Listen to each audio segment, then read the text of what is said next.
Solutions and a human rights activist. It's a pleasure to be here with you. Thank you, Shafiq. And also I have Mwanguzi Boni, who is also a student at Makerere University. Kindly say hello. Hello viewers, my name is Mwanguzi Boni, and equally I'm a law student at Makerere here, but I was CEO of Here With You, a youth organization, NGO, and also a passionate person about climate change. I'm a climate activist. Amazing. Yes. Starting with you, Shafiq. Yes. What picture do you have, or what kind of a picture can you paint for us as far as African youth are concerned in influencing the politics of their countries, but also working together as African youth? Well, thank you so much, Ivan. First of all, I would like to send my sincere condolences to the people of Uganda upon the death of the Right Honorable Speaker Jacob Oulanyah. Jacob Oulanyah was so passionate about seeing the young people thrive throughout the spaces that we have in the country, and he missed a lot of opportunities to the young people. Oh, yeah. Well, first of all, welcome the Democratic Republic of Congo to the East African community. I think it's of great value addition in far as our free market economics is concerned, and stability of the region. If we look at the local politics within the region and Africa as large, the struggles time to time since independence within the present dispensation, there are different struggles. The struggles of the Kwame Nkrumahs, the Julius Nyereres, the Nelson Mandelas, the Samora Machels, and the Modlane Chivambos. There were struggles against bad politics that was shipped into by the white men. It was a struggle of independence to disentangle ourselves from the white man rule. However, when in the post-independence Africa, when African countries attained independence, here we came with our African leaders, the black leaders. We formed governments with legislatures, the parliaments with people's representatives, governments with the judiciaries and the executives. However, it's very unfortunate that in the post-independence Africa, we've had politics that has been characterized by militarization and suppression of the voices of the young people, more especially in Uganda and Africa at large. And this still reflects itself within the struggles that we continue to have as young people on the continent to disentangle ourselves from the bad politics by our African leaders in the post-independence Africa. Where do we see today, when you talk about, you know, the voices of young people being suppressed, where do you see common voices of African young people speaking the same language, speaking out loud on these issues that you're talking about, and where do we come together to merge the population, the big population that we have as the young people, to make sure that we influence the politics of Africa? Well, I think just like I've said that the struggles differ within the different countries that we have. However, as young people in Africa, we've tried to share common platforms through which our ideas and views can be shared. And this has been through the different institutions that have come up to give platform to the young people through the workshops and the seminars that we've had. However, I think the level of consciousness on the political arena on the continent is still so low, most especially in Uganda. And it goes back to the policies that we have as countries, or the governments, the policies that we put in place within our internal settings.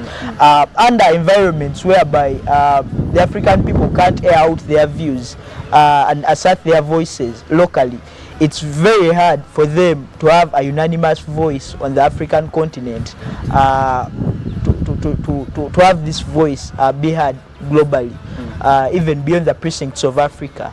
So I think it goes back to our internal politics. However, we've seen young people rise up on the African continent, even in the post-independence. You see the Julius Malemas in South Africa with the economic freedom fighters, the Bobby Wines of this world with the National Unity Platform, and very many other youth leagues that we have within the political parties. And we've shared platforms. I mean, young people are sharing their views day by day. However, the leaders that we have in the post-independence era have not taken much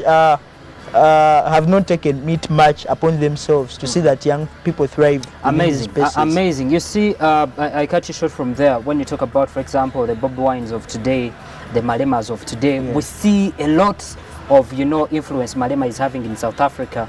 The same we see, Bob Wine is having here in Uganda. Absolutely. I would have loved to see, for example, now the Malema Bob Wine coalition talking about the interests of Africa, leaving out just the politics of their countries and stuff.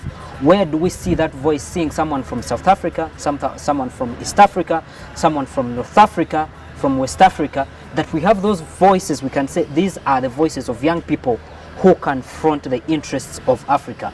I'm not seeing that. Coming to you, Bonnie. Yes. All these politics of Africa and how our economies are transforming and whatever is being determined on what Africa is going to be in the near future, where do we see the role of the youth? Before you get to know what role you have to play, you have to first diagnose what problems are there. Understand? We share common problems as youths, and these ones won't care whether you're from this political party or the other political party. Those ones don't matter. Unemployment cuts across. One of the reasons certain people go on and support certain persons is because they want to be employed. They don't care whether they will be bootlickers, but they will want to do that.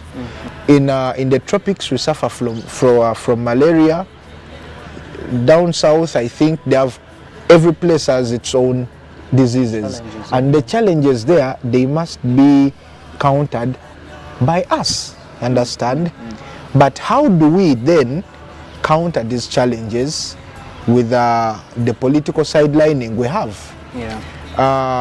It is absurd that the people who took over from our great people who were younger, but they are now old and they don't think we are capable of actually taking over this nation. I mean, why would, with all, why would my president want to still stand, in this country where we have majority of youths who are very capable?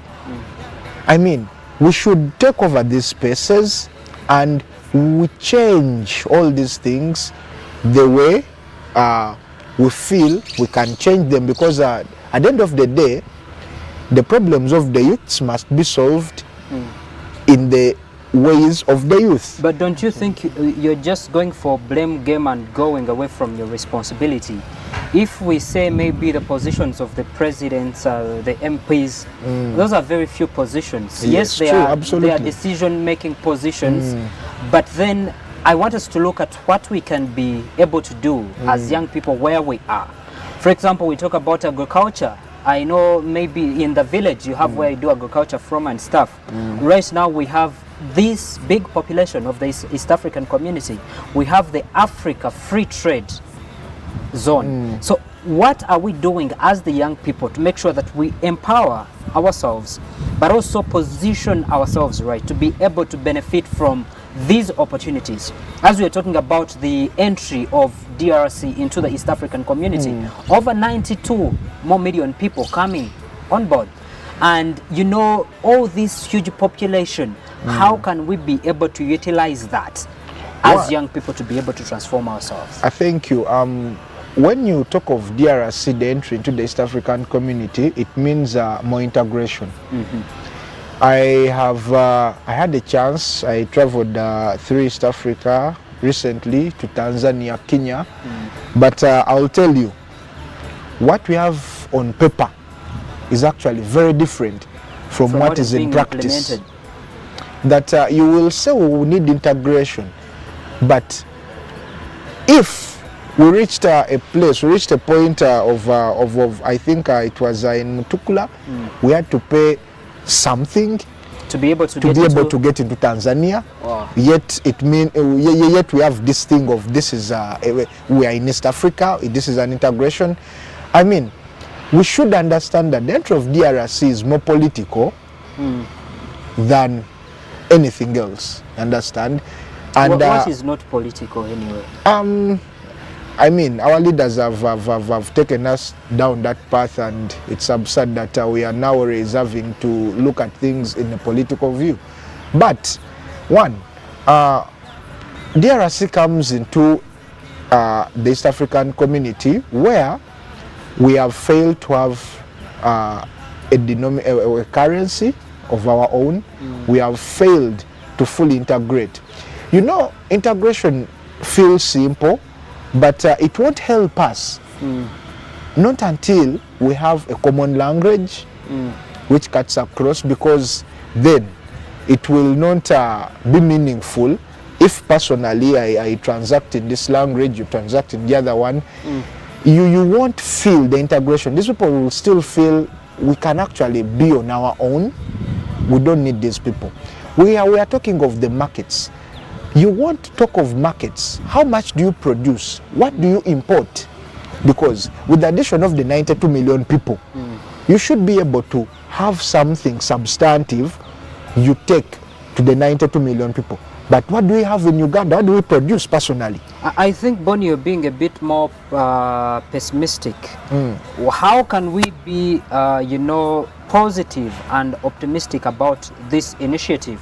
When you talk about what are we going to offer to DRC, go to Arua and see how much Congolese are buying from Ugandans to take to Congo. We are producing maize, we are producing milk, we are generating power. A lot of agricultural products that we are producing. How can we look at the positive? Yes, the challenges are going to be there, but we are not going to focus on what is going wrong, because we are not going to benefit from what is going wrong. How can we benefit from the little that is right for now as young people? I don't think everything is wrong, but again, without addressing the other wrongs, then we cannot get to benefit from these little things, because then our visions are blurred by the other wrongs. We could talk about producing more and more, but what we should do then is, why do we have to sell them maize? Can't we do, why do we then, it's called value addition. Instead of selling them coffee, why don't we sell them refined, coffee, not coffee seeds, instead of selling them this? But all these things can only be implemented with the right policies. So in what place. is your role? That's what we are looking at today. Yes. What is your role in making sure that all those challenges you're talking about are solved? My role is basically educating my peers about how, the hows and why we are in this place, and how we can actually get ourselves out of this place. I run an organization here with you, and therein we talk to young people every now and then. We tell them, you see, now in this space of ours, you're not going to, no one is going to give you something free. You have to fight for these spaces. Exactly. You have to. I think that's a solution. That's a solution I'm looking at. Coming to you, Bonnie, when he talks about the solutions, working together as organizations, doing sensitization and stuff, what can we do to make sure that as African youth we work together to get solutions to all these challenges that we're talking about? I want to see having a group of young people here in Uganda connecting with young people in Tanzania, connecting with young people in Algeria, connecting with young people in Egypt, to be able to come together and give solutions to these challenges. If what he's talking about, these issues at the borders, can we see youth groups from not only Uganda, not only East Africa, but whole of Africa, fighting for that common good, saying, for Africa, this is what we want as the young people? I think we fail to identify our common problems. And I would attribute this to the current leadership. Not as a blame game, but as something to be realistic about. Because honestly, if we are still operating in an environment whereby we can close borders, you saw the recent economic strife between Rwanda and Uganda, a border closed for such a long period of time. What guarantee do we have? I didn't see any group of young people coming out to speak, neither in Uganda nor Rwanda. So what are you saying? It's because of the leadership. What do you do when things go wrong with the leadership? The youths need to be empowered. The youths need By who? by the leaders that we have. It's about the policies that What we have can you in do play. to empower yourself? That's political inclusion. How can you empower yourself? Empowering yourself in that the youths have to be given platform. I'll give you an example. Look at You will not be given. You see, why I'm a bit, so much passionate about this is that we think someone has to come in and provide the solution. The people you're talking about, the leaders of those ages, no one came in to give them the platform. They created the platform. Absolutely, they fought for spaces. Exactly. Just like Bonnie has said so that. what are you doing to fight for the space? The young people in Africa, especially in Uganda, have tried very hard to fight for the spaces. How? But through getting involved within the politics at national level. But just like I've told you that, look at the expense of getting involved into the politics. Look at the nomination fees alone. That's 3 million for parliamentary seat. How do you expect a young person to get into the legislature? So let me ask you, if we said we want to foster young people into leadership and we create groups as young people, we support people from our groups, we contribute. That's what happened. Previously, parties, if you were to become a member of, for let's say, political party, you had to pay membership. So if we said as young people, if we say we are this passionate for this change, can I see a group of young people that has come together to contribute 3 million for at least one young person to go and contest because he didn't have nomination fees? Can we see that? And we would say they are playing a role. You can only contribute what you have. You understand? I cannot contribute what I don't have. You don't give what you don't have. Absolutely. You understand? So if you tell me that in my circle no one is earning a shilling, we all depend on handouts here and there, so it will be foolhardy for me to think that I will have these 10 young men of mine, these are 20 of them, and then they are going to get 20 million. That will be Ogwash. Where will they get the money from? I'll give you an example. The 11th parliament is the youngest parliament we've had. I want to ask you, for example, what are the young people in parliament today doing to make sure that we solve these challenges? If it's about supporting each other, you can say, okay, for us, we might not have the capacity to contribute and stuff. Can we see these young MPs in parliament trying to connect with other countries? From East Africa to West Africa, have we seen any initiatives of these young MPs trying to work together as African youth? I think I have a friend who is in parliament, and sometimes they talk about these things. Well, majority of these things won't come in the media, mainstream media, or it won't come to camera. They won't do it on camera because then we have people who will want to see politics in everything. So by them coming out and putting it out there that we are trying to connect with these people, they will feel intimidated, and so personally I know they have tried connecting. So they fear doing the right thing. Not doing the right thing, they do the right thing, but off camera. Understand? Okay. Yeah, that they are trying to do something, and trust me, you're going to be amazed at how much Africa will actually be integrated more with us, because this generation is so creative. That one you should know. And it's the creative I want to come out, because you see, the problem with you keeping it to yourself is that people like us are losing out. Young people who would be motivated. There are lots of young people who are so much passionate about Africa, coming together and working together as young people. So when you do something good and you keep it to yourself just because you're intimidated and stuff, we are losing out. People who would be motivated and say, okay, actually I can go online and create a group where young people from any country in Africa can come together and we talk about these issues. So when you keep it to yourself, we lose out.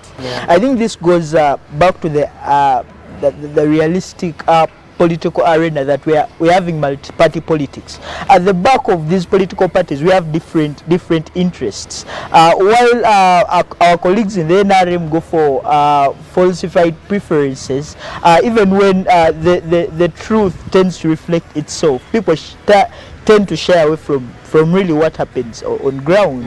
I mean, we have to identify our problems as a nation and realize that this is our generation and we must take the spaces and take the mantle within us, because even for the leaders that are holding the power right now, their generation was faced with way different problems. Our problems are problems of unemployment, problems of economic exclusion, problems of bad politics, and I think we should come together as the young people of Uganda to identify these problems and give them 21st solutions. Amazing. Coming to you, Bonnie, as we conclude, one of the biggest challenges that Africa is having today is the issue of insecurity. True. Insecurity, where we see reoccurrence of coup d'etats, where we see, foreign influence into African politics, and young people, most especially, being used to destabilize their own peace. What can we do as young people to make sure that we support and create an environment, or where the environment has been that intoxicated that we cannot have peace? What can we do as young Africans to make sure that Africa is peaceful? Absence of war doesn't necessarily mean that we are peaceful. But here we are talking about where even war is there. What can we do for these insecurities that are happening today? If governments took just some time off and they inquired more about the problems which affect their populations, if they inquired more and were more inclusive, I don't think we would be having coup d'etats. One, you go into places, for example, in West Africa, where people change leadership year in, year out through elections, but after this person winning this election, they go on and do the same exact things their predecessors was doing. So you don't leave these people chance, and then after doing the same, you want to lock them out of the thing of determining who should lead them then. So you don't leave them any chance, rather than pushing them to the wall and then actually topple you. So we should, one, try to have a discussion, a sober discussion, whereas call it a honest discussion with all the stakeholders. Amazing. Where are we going as a nation? Where do we want to be? 10 years from now, 20 years from now, you and I, ceteris paribus, we are going to be in those places. So 20 years from now, ceteris paribus, if I am alive, we shall be in these places. So we should have a sober and honest conversation right now with all the stakeholders of how we want to take this nation Thank you, forward. Bonnie. Bonnie talks about, that's to do with dialogue. As young people, I usually tell, my fellows that, the difference that we have, talk about the parties, talk about the regions where we come from, the religions that, the faith, the churches, the mosques and whatever we go to, shouldn't be there to divide us, but actually act as tools to unite us. It doesn't matter whatever it is, we are Ugandans first. Absolutely. And when it comes to the interests of Uganda, put aside whatever the differences that we have and first sit on the table, be honest as he said, and front the interests of Uganda and the Ugandans. Your last remarks, Shafik. I call upon the young people to be peaceful and to act within the parameters of the law as far as asserting their voices is concerned, but also be assertive on some end. because this is our generation and we need to take up these spaces and to redefine our future because it has been plundered. We are facing a lot of political exclusion, economic exclusion, and bad politics generally. So as the young people, we need to have a generation of consciousness, a generation that is informed and a generation that is peaceful as far as taking on the mantle in redefining our future. Thank you, Shafiq. Thank you, Bonnie. I do believe you've been able to learn a thing or two from today's conversation. That's the young people. Please position yourself right to make sure that whichever opportunity is available, you take advantage of that. The negative stuff is going to be there. We're never going to have a perfect world where you think things are just going to move the way you expect. But what do you do in times of these challenges? Challenges are there to also provide opportunities. And I believe through working together, and that's why I talk about coming together as African youth, to make sure that we provide solutions to the challenges of Africa, because we're here today, we're here tomorrow, and if we don't do what we're expected to, we'll be doing a disservice to the coming generations. I thank you so much for watching this show. I believe Youth of Purpose is going to transform you and empower you as a young person to be able to feel you're part of what Uganda is. I thank you so much. My name is Ivan Tumukunde. Follow me on all my socials on Facebook, on Twitter, and on Instagram, also on LinkedIn at I-Tumukunde. Thank you so much. See you next time. Youth of Purpose, brought to you by